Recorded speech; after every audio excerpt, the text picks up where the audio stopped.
Assalamualaikum warahmatullahi wabarakatuh. Jumpa kembali bersama Pak di TV Malang Official. Mudah-mudahan kita semua senantiasa sehat walafiat, tetap berbahagia dan senantiasa bersyukur dan selalu berkarya, baik di dunia nyata maupun di dunia maya. Saudaraku, kali ini kita akan berbicara tentang yang namanya jam tayang. Ya. Apa sih yang dimaksud dengan jam tayang dan bagaimana manfaat dari jam tayang tersebut?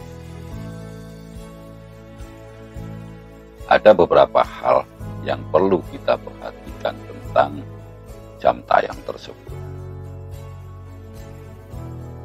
Jam tayang itu adalah jam penayangan yang terjadi di channel YouTube kita dengan perhitungan selama 1 tahun atau 12 bulan.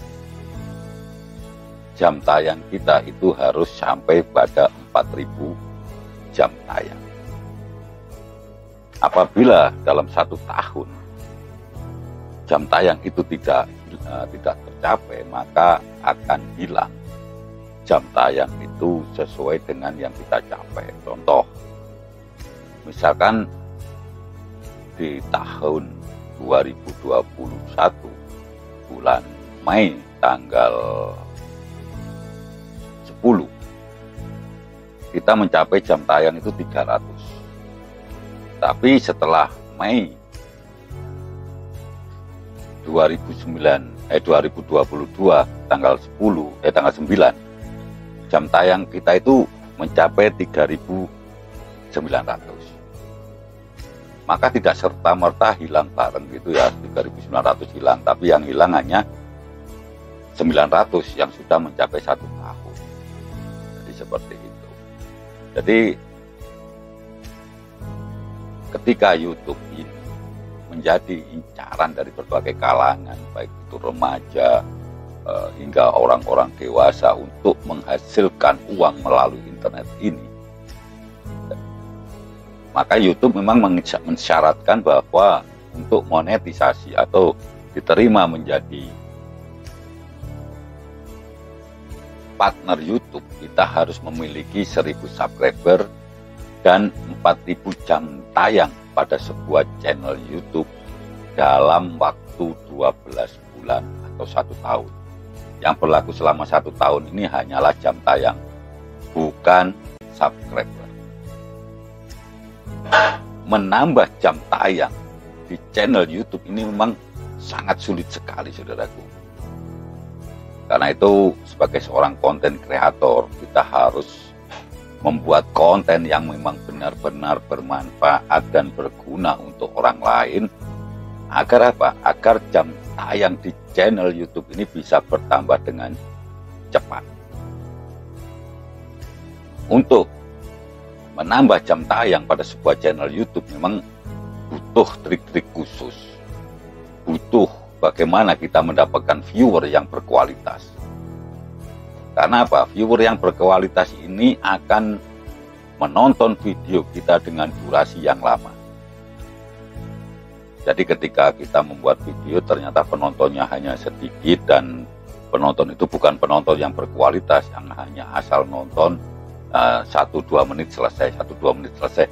Ini kita bisa bayangkan bahwa sangat sulit sekali untuk mendapatkan jam tayang tersebut. Namun saudaraku, ada beberapa trik yang bisa kita lakukan tentang agar kita bisa mendapatkan jam tayang tersebut dengan cepat.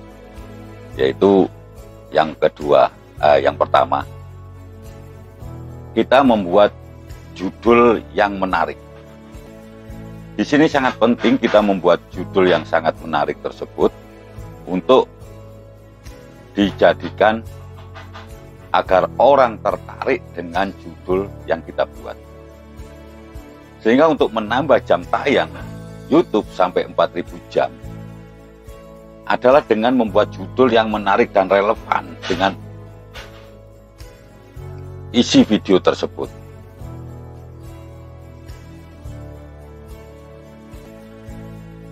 Dengan membuat judul yang menarik dan relevan pada video YouTube, ini akan membuat video kita mendapatkan ranking ya di pencarian YouTube, sehingga kemungkinan video ini akan ditonton itu semakin besar dan akan menambah jam tayang. Cara-cara ini adalah cara-cara yang sangat populer yang dilakukan oleh para konten kreator pemula maupun sudah dilakukan oleh para YouTuber besar. Dengan membuat judul yang menarik, ini juga akan menarik pengguna YouTube untuk menonton video kita, dan di YouTube ini akan menambah jam tayang kita, seperti itu. Namun di dalam membuat judul, ada beberapa hal yang harus kita perhatikan. Jadi seperti satu contoh, membuat judul dengan bahasa yang tidak populer. Ini akan membuat video kita susah terdeteksi pada pencarian YouTube. Oleh sebab itu kita harus membuat judul yang menarik namun dengan bahasa yang sering digunakan orang di dalam pencarian YouTube, dan usahakan untuk tidak keluar dari tema video yang kita buat. Hal ini nanti akan berkaitan dengan syarat kelengkapan monetisasi di YouTube. Itu yang pertama. Yang kedua, kita bisa membuat sebuah video yang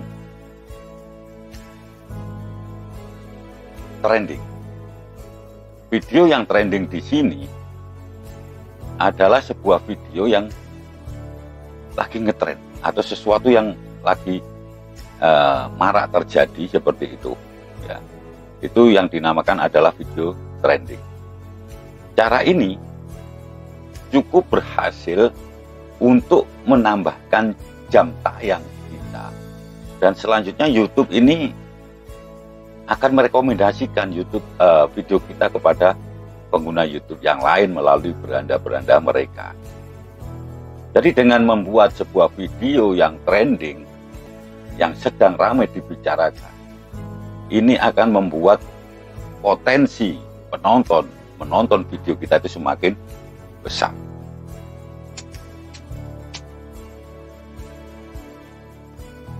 Jadi buatlah sebuah video yang memang sedang trending di platform YouTube, ataupun trending di media sosial lainnya, ataupun juga di media yang mainstream. Lalu unggahlah di YouTube. Maka hal ini dalam waktu beberapa hari, maka viewer ini akan terus bertambah. Dan ini merupakan penambahan jam tayang secara gratis yang bisa kita dapatkan. Namun, kita juga harus tetap memperhatikan kualitas dari video kita. Jika video trending yang kita buat ini hanya sebatas gambar berjalan dan hanya mengandalkan voice Google saja, ini bisa dipastikan penonton akan sangat bosan sebelum menonton video kita itu sampai habis. Ini sudah pernah saya buktikan. Saya beberapa kali membuat video dengan voice Google, ternyata itu dampaknya juga sangat tidak baik. Selanjutnya, kita harus fokus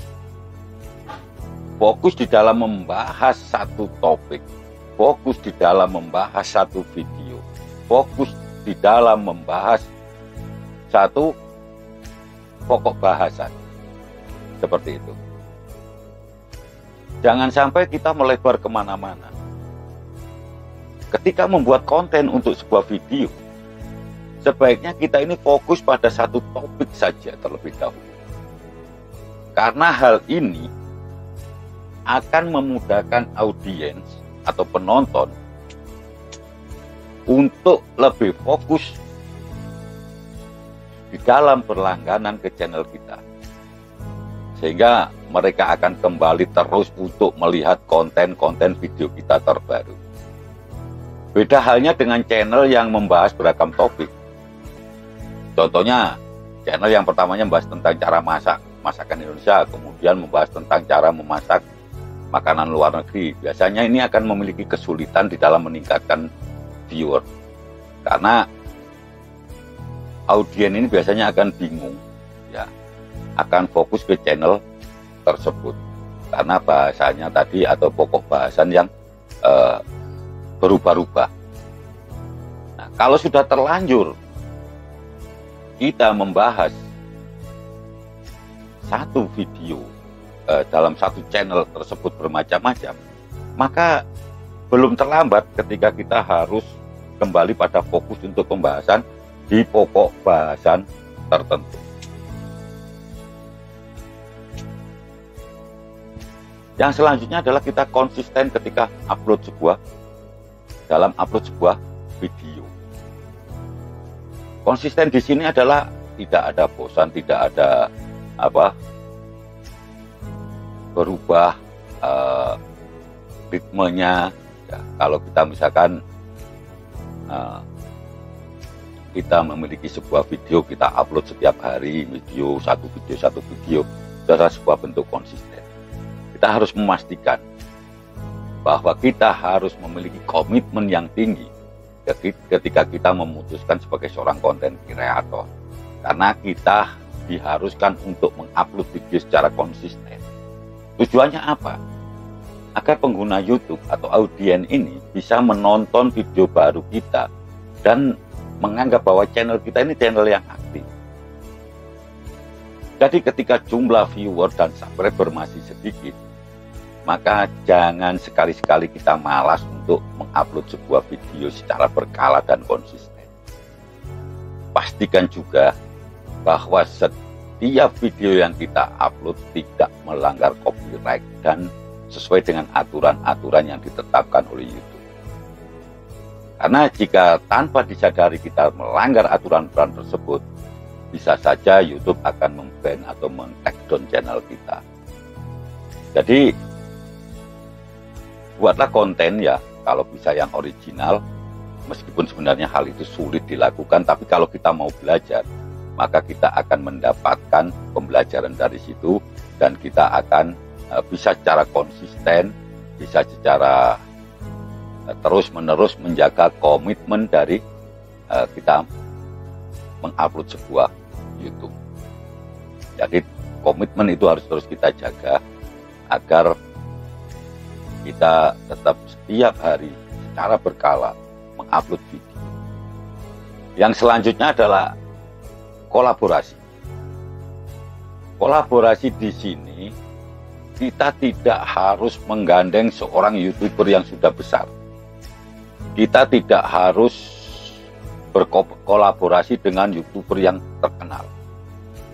Kita sesama YouTuber pemula, sama-sama konten kreator pemula, ini bisa berkolaborasi. Karena dengan berkolaborasi dengan YouTuber lain, sama pemula misalkan, maka ini akan secara tidak langsung YouTuber lain tersebut akan mempromosikan video-video yang ada di YouTube kita. Namun, di dalam berkolaborasi ini, kita harus menjaga juga hubungan baik dengan teman-teman yang kita ajak berkolaborasi. Kolaborasi ini juga tidak harus tampil bareng. Bisa saja berkolaborasi seperti ini. Ketika kita memiliki teman sesama YouTuber pemula, oke, nanti kita saling promosikan ya ketika saya live, kita saling nonton. Jangan sampai nanti kesepakatan ini kita langgar sendiri karena kita lagi nyaman untuk membuat sebuah video, misalkan live streaming ya. Maka kita tidak pernah memperdulikan teman-teman kita tadi dan seakan-akan tidak memberikan kesempatan untuk bergantian. Karena kalau sudah begitu maka nanti akan terjadi persaingan yang tidak sehat. Jadi perlu diingat bahwa kolaborasi di sini kita bisa sama konten kreator pemula, juga kalau kebetulan nanti bisa juga dengan para YouTuber yang sudah punya nama. Seperti itu saudaraku. Jadi kita harus senantiasa mengedepankan yang namanya kolaborasi tersebut, sehingga dengan berkolaborasi kita insya Allah nanti akan semakin banyak penonton kita, semakin banyak subscriber kita, dan itu pun akan jam tayang kita. Yang selanjutnya adalah promosikan. YouTube ini atau channel atau video kita itu ibarat sebuah produk. Kalau di situ produk ini tidak pernah kita perkenalkan, channel kita tidak pernah kita promosikan, sehingga tidak banyak orang yang tahu, bahkan tidak ada yang tahu bahwa kita memiliki channel YouTube, maka jangan berharap nanti kita akan memiliki banyak subscriber ataupun penonton. Jadi kita usahakan mempromosikan channel YouTube kita itu ke media-media sosial yang kita punya. Ini termasuk salah satu cara ampuh untuk menambah jam tayang di YouTube, yaitu dengan mempromosikan video kita ke media sosial yang kita punya.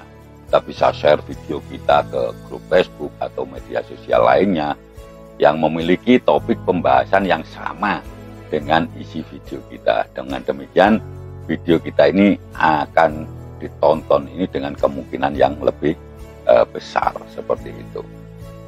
Jadi jangan malas untuk mempromosikan channel-channel atau video-video kita ke grup-grup media sosial Facebook dan sebagainya.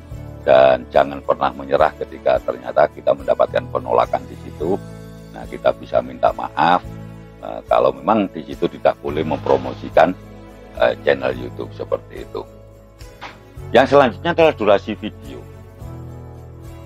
Biasanya karena kita agak malas ataupun merasa membuat video susah, maka kita bikin videonya itu hanya 3 menit, 2 menit, 4 menit, dan sebagainya. Namun sebaiknya buatlah video itu dengan durasi yang lumayan panjang. Ya paling tidak minimal itu 8 menit atau minimal 10 menit. Ya bisa 1 jam, 2 jam kalau kita masih mengejar jam tayang. Ya. Kenapa demikian? Ya. Kalau durasi video kita itu sangat pendek, maka orang hanya menonton beberapa menit saja. Namun ketika durasi video kita itu panjang, memiliki kualitas dan memiliki video yang bagus dengan tema yang bagus pula, maka di situ penonton akan kerasan dan penonton tersebut akan terus menonton video kita sampai habis atau minimal setengahnya dan sebagainya. Maka di situ jam tayang kita pun juga akan bertambah. Jadi kita juga tidak boleh hanya mengandalkan durasi yang panjang saja dari channel YouTube kita. Di situ kita juga harus memberikan sebuah video yang berkualitas. Yang selanjutnya adalah kata kunci. Kata kunci ini yang biasa kita kenal dengan teks tersebut atau tag tersebut, ini memang sebenarnya sesuatu yang sangat penting, namun tidak jarang orang yang mengabaikan ini. Terutama kita sebagai YouTuber pemula ini biasanya lupa untuk menggunakan fitur teks ini untuk menjaring penonton sebanyak-banyaknya. Dari situ kita di samping memberikan kata kunci di sini, kita juga harus memilih kata kunci yang tepat. Karena apa? Untuk mengoptimalkan ya orang melihat, kita bisa menggunakan fitur pencarian YouTube sehingga kita bisa mendapatkan saran keyword ataupun kata kunci yang terbaik. Jadi ketika 2 atau 1 kata kunci dan kita sudah bisa memberikan sasaran kepada orang-orang yang memang target market daripada video kita, maka hal ini akan membuat video kita lebih banyak ditonton. Dan kita jangan pernah malu, jangan pernah merasa gengsi ketika kita minta bantuan ke orang lain, ya, bertanya tentang kata kunci apa yang tepat untuk video saya, seperti itu. Yang selanjutnya adalah playlist, atau di sini adalah daftar putar. Playlist di sini kita bisa membuat playlist sesuai dengan kelompok-kelompok video kita. Ya, kita kelompokkan video-video kita menjadi daftar putar di situ. Ya, insya Allah nanti ini juga akan menambah jam tayang kita. Jangan sampai kita menganggap playlist ini sesuatu yang sesuatu yang remeh, karena di playlist ini sebenarnya kita memiliki kesempatan untuk menambah jam tayang kita. Karena dari playlist itu nanti orang nonton video kita yang pertama, tadi bisa langsung yang kedua, ketiga, dan keempat sesuai dengan playlist yang kita buat. Jangan lupa juga kita bagikan playlist kita itu ke orang-orang di sekitar kita, ke media sosial yang kita punya, dan juga kita upload di tab komunitas kita. Kalau kita belum memiliki tab komunitas, kita bisa minta tolong teman kita yang sudah memiliki tab komunitas. Yang selanjutnya adalah fitur cards atau kartu. Ya, kartu yang ada di setiap video tersebut harusnya kita manfaatkan. Karena di situ kita bisa menempelkan video-video unggulan kita, sehingga orang tersebut bisa langsung menonton video yang kita tempel di situ. Dan bagi yang belum tahu bahwa fitur cards ini atau kartu rekomendasi video ini akan muncul menjelang akhir video yang sedang kita tonton. Jadi kita bisa menautkannya langsung ke video yang serupa sedang diputar tersebut, atau langsung ke playlist yang menurut kita penonton akan tertarik untuk mengklik. Jadi jangan pernah kita remehkan yang namanya fitur card ini tadi, yaitu di situ kita tempelkan video yang kita rekomendasikan kepada penonton yang sedang memutar video kita tersebut untuk membuka video yang selanjutnya. Yang selanjutnya adalah live streaming. Di sini live streaming ini juga sangat penting, saudaraku, yaitu melakukan sebuah live streaming di YouTube. Ini juga akan membangun interaksi yang antara kita dengan penonton kita, dengan subscriber kita. Bahkan kalau kita live streamingnya itu menarik dan dalam waktu yang cukup lama, maka ini akan membuat penonton ini lebih kerasan dalam menonton video kita. Dari situ, maka otomatis jam tayang kita akan bertambah. Dan jangan lupa buatlah thumbnail-thumbnail yang menarik, yang sesuai dengan isi video kita. Karena dengan demikian maka video kita tersebut akan menjadi menarik untuk diklik ataupun ditonton oleh para pengguna YouTube. Dalam hal ini penonton kita, subscriber kita, bahkan penonton-penonton unik, yaitu penonton yang tidak ada menjadi subscriber kita tapi menonton video kita. Jadi itu saudaraku yang bisa saya sampaikan. Mudah-mudahan kita semua tetap sukses dalam berkarya di media sosial YouTube ini. Tetap semangat, jangan lupa tetap bersyukur. Semoga ada guna dan manfaatnya. Wabillahi taufiq wal hidayah. Wassalamualaikum warahmatullahi wabarakatuh.